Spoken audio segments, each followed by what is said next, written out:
ఇంకా అధికారం ఉన్నా ఇంకా మీదికి చూస్తారు. వేరే దేశాలలో ఈ సమస్య అందరినీ సమానంగా అంటే ప్రభుత్వం కాదు ఒకరొకరిని. అయితే ఇక్కడ అదో సమస్య ఉండే. అది కూడా నేను రాజకీయాలకు వచ్చినాక ఈ గొప్పగా ఏది సాధించామో అదే ఒక వ్యక్తులకు డిగ్నిటీ ఆఫ్ లేబర్. నువ్వు మంచి పని చేస్తే అది మంచి పని, చెడ్డ పని చేస్తే చెడ్డ పని, ఏది కూడా చిన్న పని పెద్ద పని అని ఉండదు. ఈరోజు సంతోషం, నా దగ్గర ఓ 20 మంది పనిచేస్తారు. వాళ్ళు నీట్గా తయారవుతారు. గర్వంగా పోయి నువ్వేం చేస్తున్నావు అంటే నేను స్వచ్ఛ ట్రక్ నడిపిస్తాను, నేను స్వచ్ఛ ఎంప్లాయీ అని చెప్తారు. పోయి బాత్రూమ్ గడుపుతారు. మొత్తానికి నేను మొదలుపెట్టినాక ఇది ఒక్క ట్రక్ రోజు 30 గ్రామాలు తిరుగుతాయి. ఇప్పటి వరకు 7 ట్రక్కులు నడుస్తున్నాయి. ఇది 7 ట్రక్కులు నడుస్తున్నాయి. ఇది 110 కంటే 112 గ్రామాలకు పోయి స్కూళ్ళకు పోయి క్లీన్ చేస్తుంది. దీంతో ఇంకా 30 యాడ్ అవుతాయి. కానీ నా లక్ష్యం ఏంటంటే నా ప్రతి గ్రామానికి పోవాలి. ఈ 5 ఏళ్ల ప్రయత్నం. దీనికి ఖర్చులు ఇప్పుడైతే నేను పెడుతున్నా, కానీ ఇది ఖర్చులు పోతీరసు చాలా ఎక్కువ. ఎందుకంటే స్కూల్కు 1500-1600 అవుతుంది నెలకు, అంటే చాలా తక్కువ కదా. కానీ 30 స్కూల్ అనే వరకు 45,000-50,000 అవుతాయి.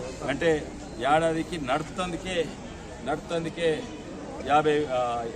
5 లక్షలు అవుతాయి. మళ్ళీ ట్రక్ 6 లక్షలు. ఇటువంటి చేవల పార్లమెంట్ మొత్తం కావాలంటే కనీసము 25-30 ట్రక్కులు కావాలి గ్రామీణ ప్రాంతంలో. అంటే దాదాపు 1,500,000 ఆల్మోస్ట్. ఇంకో ఈ ట్రక్లు ఎక్కువ రోజులు ఉన్నాయి, 3.5-4 రోజులే ఉంటాయి. తర్వాత 4 ఏళ్ళే ఉంటాయి. దాని తర్వాత మళ్ళీ కొత్త ట్రక్ కొనవలసి ఉంటుంది. అయితే దీంట్లో సిఎస్ఆర్ కింద ఇతరులను కూడా అడుగుతున్నా. ఇప్పటి వరకు 2 ముందుకు వచ్చింది. కన్వర్జిస్ అనే కంపెనీ ఒక ట్రక్ ఇచ్చింది. ట్రక్ ఇచ్చుడు వాళ్ళకి నడుపుతందుకు మెయింటెనెన్స్ బాగా ఖర్చు అవుతుంది. దాని కొరకు కూడా నేను అడుగుతున్నాను. అండ్ ఎట్టి పరిస్థితుల్లో నేను ఈ 5 ఏళ్లలో మొత్తం ప్రతి గ్రామానికి ట్రక్ పోయేటట్టు నేను పనిచేస్తాను. పార్లమెంట్లో ఇవి యాక్చువల్లీ బడ్జెట్లు ఉన్నాయి. పోయిన ప్రభుత్వం మొత్తాన్ని నాశనం చేసింది. ప్రతి స్కూల్లో శానిటేషన్ వర్కర్స్ ఉండేవి. ఆ శానిటేషన్ వర్కర్స్కి ఎంత జీతం వస్తాయంటే 15,000, 2,000, 2,000 అయ్యాయి. ఆ జీతం కూడా ఇవ్వకుండా వాళ్ళను పంపించేసింది, వాళ్ళని తీసేసింది. నాకు అర్థమైతే లేదు. ఇంత తక్కువ ఖర్చుతోటి ఇంత ముఖ్యమైన పని చేసేటోళ్ళు దొరికిన వాళ్ళు పని చేసేటోళ్ళని తీసేసారు. కానీ ఈ ప్రభుత్వం అయితే ఇంకోటి, అప్పుడు నేను మొదలుపెట్టినప్పుడు రంగారెడ్డి జిల్లా కలెక్టర్ ఒక కొత్త వ్యక్తి ఉండే, రఘునందన్ రావు గారు. మీరు మంచి పని చేస్తుండే నేను చెప్పినప్పుడు కడియం శ్రీహరి గారు ఉండే. కడియం శ్రీహరి గారికి నేను చెప్పిన ఎడ్యుకేషన్ మినిస్టర్ నాతోటి ఎంపీగా ఉండే. తర్వాత ఇక్కడ వచ్చి ఎడ్యుకేషన్ మినిస్టర్ అయ్యి అప్పుడు కొన్ని మీటింగ్లు పెట్టినాం. ఆ మీటింగ్లలో నేను ఎడ్యుకేషన్ డిపార్ట్మెంట్ పెట్టినా. నేను చెప్పిన మా చేవెళ్ళ ప్రాంతంలో ఒక్క కొత్త బాత్రూమ్ కూడా కట్టొద్దు. ఒక్క కొత్త బాత్రూమ్ కడితే ఫస్ట్ నేనే కూలగొడతా. ఉన్న బాత్రూమ్ మెయింటైన్ చేయి. అయితే కట్టనియలేదు. ఉన్న బాత్రూమ్లో మెయింటైన్ చేయాలి.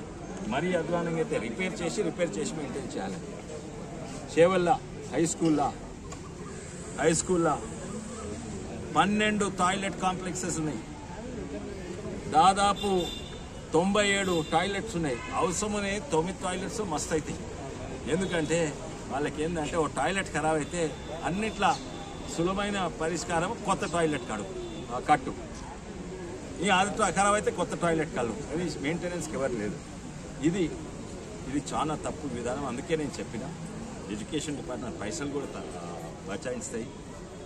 ఇటువంటి వాటికి కనీసం శానిటేషన్ వర్కర్స్ అని పెట్టాలి. నేను మంత్రి గారికి రేవంత్ రెడ్డి గారి అనుకుంటా వారికి కూడా చెప్తాను. నేను ఇది నడిపిస్తున్నాను. నాకు 1500 అవుతుంది. మీరు మొత్తం మీ మోడల్గా తీసుకొని స్కూల్కి 1500 అయితే మీరు మొత్తం తెలంగాణ చేయవచ్చు, రాష్ట్ర వ్యాప్తంగా చేయవచ్చు. నేను ఉత్తరం కూడా రాస్తాను రేవంత్ రెడ్డి గారు. నాకు నమ్మకం ఉంది వారు మంచిగా స్పందిస్తారు. ఎందుకంటే ఇప్పుడు పార్టీలు ఏదున్నా పార్టీలకు అతీతంగా పనిచేసే అవసరము. ఒకప్పుడు ఎంతటా అన్నిట్లో గొప్ప దేశం. విదేశాల నుంచి అందరూ కూడా ఇప్పుడు ఎవరైతే నేను అమెరికా పోతా ఇక్కడ పోతా అనేటోళ్ళు ఎంతటా మేము భారతదేశానికి పోతామని విదేశాలు ఇక్కడికి చూసేది. అన్నిటిగా ఎదిగిన దేశం అంటే భారతదేశం. కానీ బ్రిటిష్ పరిపాలన తర్వాత మొత్తానికి నాశనమైపోయింది. ఆర్థికంగానే కాదా సమాజంలో కూడా ఎంతో దిగజారిపోయింది. స్వచ్ఛత అనేది శుభ్రంగా ఉండే గ్రామాలు పట్టణాలు లేకుండా చెత్త ఒక అలవాటు అయిపోయినాము. స్వాతంత్రం వచ్చినా కూడా అదే అలవాటుతోటి మనం అందుకే ఎంతోమంది ఫారిన్ టూరిస్ట్ వస్తారు. ఇది ఐటీ ఇన్ఫ్రాస్ట్రక్చర్ చదువుకున్న వాళ్ళు మైక్రోసాఫ్ట్లు గూగుల్ ఉంటాయి. కానీ రోడ్లను చూస్తే చెత్త ఉంటాయి. మీరు ఇంత చదువుకున్న వాళ్ళు ఇంత గలీజ్గా ఎట్లా ఉంచుకుంటారని వాళ్ళకు ఆశ్చర్యం. 2014 ప్రధానమంత్రి మోడీ గారు వచ్చినప్పుడు ఈ విషయం మీదనే పట్టింపుతో స్వచ్ఛ భారత్ అనే ప్రోగ్రాం చేశాను.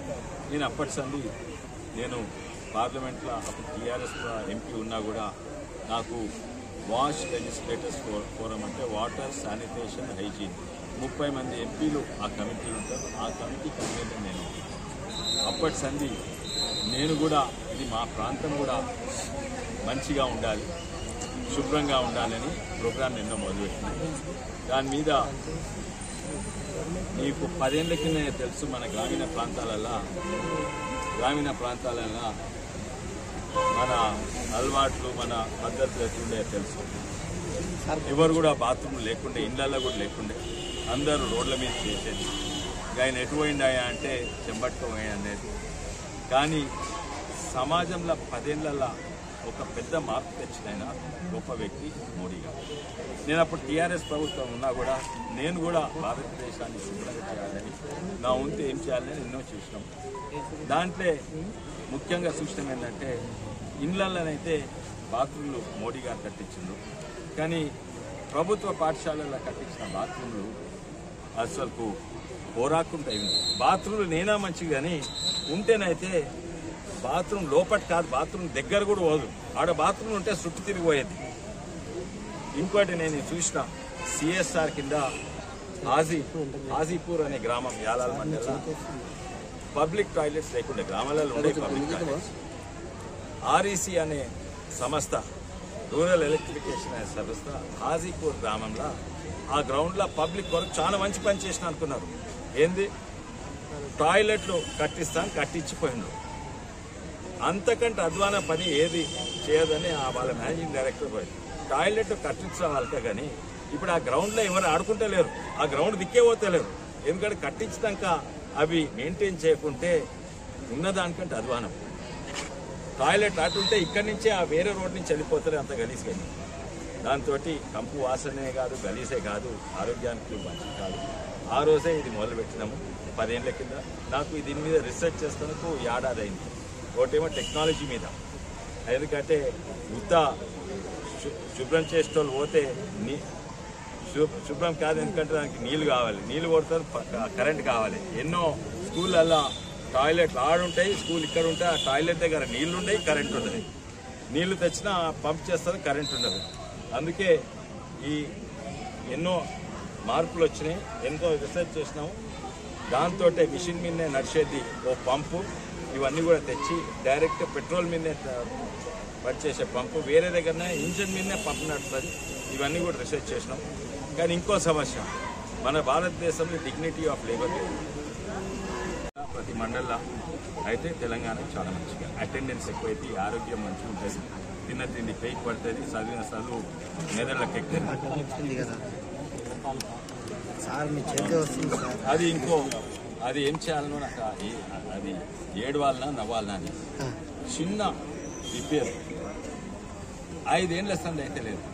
అది 5-6 లక్షలు అయిపోయేది పని ఇప్పటి వరకు పోయిన ప్రభుత్వం చేయలేదు, పట్టించుకోలేదు. పోయిన ఎంపీలు, పోయిన ఎమ్మెల్యేలు అసలు 6 లక్షలు రిపేర్ అయితే 2,89 ఎకరాలు వాడుతుండే. 5 ఏళ్ళ సంది ఆ జుంటుపల్లి ప్రాజెక్టు ఆ వాల్లు ఆ తూమ్లో ఉన్న గేట్లు పనిచేస్తలేవు. రిపేర్ చేస్తానికి 6 లక్షలు ఎవరు పట్టించుకుంటారు. అయితే కొంతమంది గ్రామస్తులు ఎంపీపీ గారు దీని గురించి చెప్తే మేము పోయినాము.